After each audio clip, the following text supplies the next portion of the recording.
Here at Emilio Sánchez Academy, as you can see, with Lucas Regas, the tennis director, and have a bunch of questions for him. We're here at the USP College Tennis Showcase. Tell us a little bit about your impressions of the USP College Tennis Showcase first, I guess. Yeah. We have been doing this event and together our partnership with them for the last 5 years here at this event.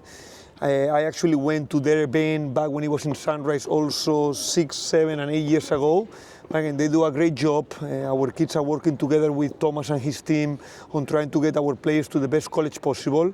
As we all know, in all the academies, 99% of the players are probably going to go to college. Maybe 1% is going to go and turn pro. Right. It's very difficult, but we have done this in the past.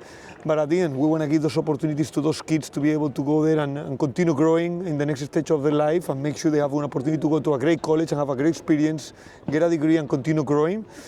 And again, we are here not only to help USP, but to grow ourselves and to grow the kids and to grow together with them. Absolutely, and one of the things that's so interesting about Emilio Sánchez Academy, based here in Florida, is that there's so many academies here. So, what makes Emilio Sánchez Academy different from what you may see in other academies? Emilio was one of the pioneers of tennis academies. He started Barcelona 25 years ago with the tennis methodology with Pato Alvarez, about understanding a lot the footwork, understanding a lot how to get behind the ball, how to build points from defense to transition to definition. Clearly, growing up on clay, like is very typical in Spain, is very important. Clay court players are able to transition much easier to hard courts, and very important as a younger player to develop playing on clay versus hard. So it's very important, and our methodology and our system works a lot of understanding this, how to defend, understand a good approach of the game, understand how to build the points the right way. And again, we give good values also to the kids, and in other aspects, making sure that work on effort, respect and discipline. Yeah. But tennis-wise, understand how to build points, how to be an all-around player and how to go there. And even Emilio was a servant volleyer, but he knows how to play from the back of the court and how to come in and how to assist every kid with their needs and with everything, tailor-made this. But again, we have a big facility here with 38 courts, 33 of those are clay. Right. But also another thing that we do that is very important is organizing tournaments. We have Showcase here right now, but we have around 27 tournaments a year, between pro tournaments for women's $35,000, for men's $15,000, all the way to super seniors, the national championship men's clay course 75 and 80s, and in between we have a bunch of juniors L5, L4, L3, L2, L6. So lots of events to make sure we can see the players, how they play, how they do the routine between matches, having the coaches being with them, seeing what they do right and wrong, and being able to nurture them and to make them get better. And tell us a little bit about your tennis background. You know, how did you get started in tennis? How did you get connected with Emilio? In Spain, I think the philosophy in the United States is very different. People typically go to a place, they do a bit of lessons. Sometimes you might become a member at a country club and then you have a coach there. But in Spain, everybody must play at a club. You have to belong at a club, much affordable than here. It's not that you have a club that you pay a lot of money, but it's an affordable club that you play. It's a lot of team tennis, and then you play versus other clubs. Yeah. Then you have tournaments, not as much as here, not as expensive as here sometimes. But then on those clubs, you create all your friendships, you create all this team spirit, all this training together with your teammates. Yeah. And then, so I was a member at a club, I was playing my team tennis, and I started to like it more and more. Back in 1997, that's when Emilio started the Little Academy. Later on, he grew more, and he really built Emilio Sánchez Academy back in 1999. But I went to his academy to train. So I was a player, I was a 15-year-old player trying to aspire to be a tennis player and a professional back at his academy. When I was 16, I was allowed the hitting partner for Arantxa. So she was at that point of time winning the French Open for the third time. So I was hitting a lot with her. Emilio at some point in 1999 started to hit a lot and being the coach for her rather than to have the other person because he just retired from tennis. So I know Emilio a lot from back then, from 25 years ago already. But later on I took a different path. I went to try to become a pro. Clearly I had some ATP ranking and ATP points, but I was not good enough to make a living out of this. So I went to college. Did you play college tennis? I played college. Whereabouts? I went initially at Georgia Perimeter College. Okay. My English was very bad. Still I had a strong accent, but before I was very bad my English. So I went to a junior college for a year and a half, and later I went to Georgia State University. Okay. So I graduated from there, and then, I say I want to go there and try to focus on business, on marketing, the things that I studied. I did sports marketing with Adidas. I did some pharmaceutical company with Sanofi Aventis. Okay. But I saw that my passion was in tennis. So I was on the tour with Kirilenko, a top 10 player in the world. I was on the tour with a Romanian player, Edina Galovic, also.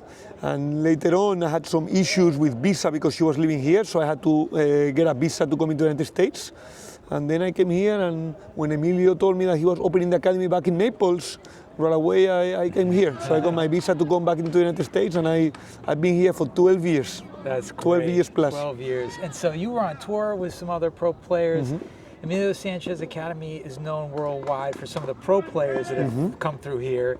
Andy Murray, Grigor Dimitrov. Tell us a little bit about some of the players that you've seen that have come through Emilio Sánchez Academy. In Barcelona, as you say, Grigor Dimitrov, Andy Murray. I used to play doubles with Juan Monaco. He was at the same time as me. Yeah. He was also Gilles Muller, Svetlana Kuznetsova. All of them are my same age, so I used to train with them all the time. Lots of younger players. That was the beginning of junior academies. Yeah. And Emilio was very big. Emilio was just retiring at that point of time. And again, betting a lot and making sure that people will get the opportunity that he did not get. Because at some point before, I used to train in the morning, had to take a bus, go somewhere to the school from 5 p.m. to 10 p.m. There was not a place where you could do homeschooling. There was not a place where you could train, work out, play tournaments, study. They did not exist, those things, in the 1990s.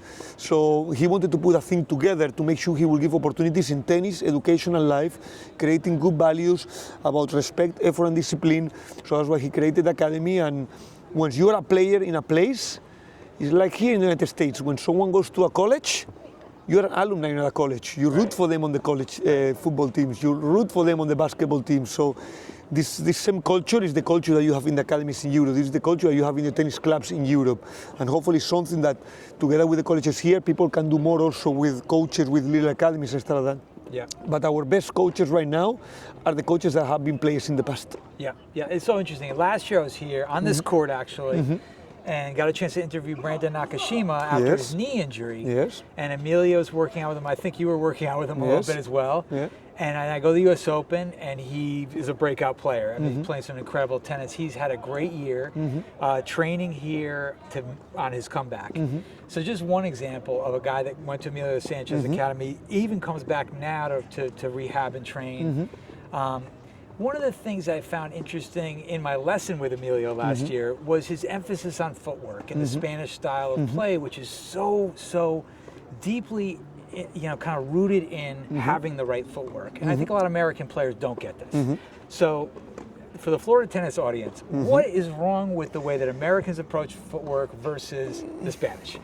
It's a good question, but I don't think so much is the understanding of this. Clearly, the culture in the United States is a lot of lessons. Clearly, you have the ladies in the country club, then they play the clinics, and then you try to sell some tennis lessons. So for the coaches, a lot of emphasis on private lessons. In Europe, there is no emphasis on private lessons. Everybody goes to groups, and you have to focus on the things that you have to focus.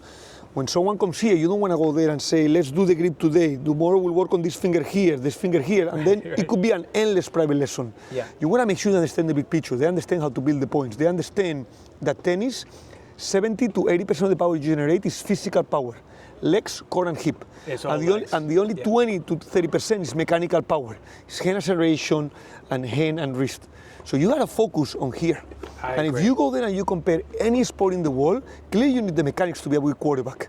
But if you see everything, it's how you back up, how you turn your shoulders, and how you're able to transfer your weight. If you think about throwing the javelin, it's the same thing. If you throw about a baseball pitcher, it's about transferring. So a lot of the power you generate is about leg transfer and weight transfer. All this comes from good positioning. When you are pitching, you're in the same spot. When you are batting, you're in the same spot. When you're playing tennis, they're gonna make you hit the ball in that corner. So you can have the perfect technique here, but if they make you run 7 steps here and you have to get the ball on the run, your technique is gonna fall apart. So you need to make sure you get well positioned, well behind the ball, and you are able to hit the ball in front with good balance throughout to make sure you can hit proper shots. And so when you're now, obviously, so you've been training in Barcelona for Emilio Sánchez Academy, then you came here, you've been here for 12 years. What is the difference you're seeing between the European players in the junior kind of track, let's say, versus the American players, and how can American tennis improve? And it's doing great right now. We're talking about it before. It's actually right now doing very well. American tennis is doing very good. Again, lots of good juniors, very physical. Clearly in America, tennis is a sport that is ranked below American football, basketball, so many people choose potentially to do other sports. Yeah. In Spain or in Europe, soccer is number one, and many countries, tennis is number two, maybe basketball too. Those are the three most popular sports. Yeah.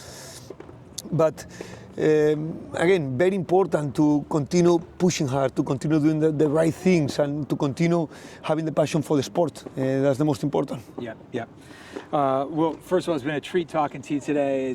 I've heard all about your training from a lot of your former players. And one thing I think for our audience who really would love is one key takeaway.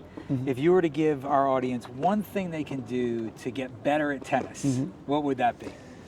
Well, I always said this in life. As I said, I study these things. You have to be passionate about what you do, and you have to love what you want to do. So tennis is a journey. At the end of the day, you are on the court while you're off the court. So make sure you do the right hydration, the right nutrition, the right everything, but that you are passionate about playing. Understand, as Roger said on his speech at Dartmouth University, he won 80% of his matches, only winning 54% of the points. Tennis is a sport that you're going to lose a lot of points. So clearly you have to see the big picture of how to play the points, understand the percentages a little bit and how to play smart tactically, but understand that you don't have to be perfect. You have to learn how to force errors. You have to learn how to tactically be smarter than your opponent. Use your strengths for as long as you can and as long as they allow you. And try to hide your weaknesses for as long as you can. If you know your backhand is a little bit weaker, try to get around to get that forehand a little bit more. Make sure you don't show that you are getting frustrated because your backhand is not working, because your opponent will try to go there and hit to your backhand all the time. And make sure if your forehand is sharp, use your forehand all the time. That is the key, and enjoy doing that, and enjoy losing, enjoy winning, but enjoy the journey of trying to get better. And you can play tennis as we have come here, and we have the L1 and L2 for super seniors. We have people 85 years old. It's actually a pleasure to see them play and to see how much they enjoy and how much they grow. And again, here for us to teach those little kids all the way through is amazing. And with the question before, with the generations, I think are different. 12 years ago, again, or 13 years ago, or 25 years ago, I think the junior generation was a little bit different than the one right now. It's not so much European Americans. It's more the kids nowadays, they are very accustomed to get the answers very quickly on the phone. When you and I had to do a project in school before, we had to go to the library, we had to take photocopies, we had to take notes, we had to write down everything. Like me Those kids right now, they put like this and everything comes down in the computer. They don't have to do so much research. They get things easier. So sometimes they are very impatient and they want results very quickly and they don't have the endurance to get frustration. And in Europe, sometimes people come from more humble backgrounds, they fight a little bit more. So I think the world is evolving, it's a little bit different. This generation nowadays, they have to learn how to work a little bit harder to get the things. But I think America is doing very good. We are very happy to be here for 12 years in this academy, helping American players and international players. And Naples is a beautiful place, helping USP with the showcase, helping tennis and the tennis industry in Southwest Florida and the United States. And it's a pleasure to have you here and for you that love tennis to come here and hopefully have good news here, and a pleasure to have you. Well, it's an honor to be here. If you guys in the Florida tennis community get a chance to come to Naples, come check out Emilio Sánchez Academy, book a lesson with Lucas. I think you're going to have a great time. Beautiful facility, 37 courts. Some major players have come through here. This is like a must-see destination for Florida tennis fans, and we hope you get a chance to come through. It will be a pleasure to have you guys, and looking forward for you to come here.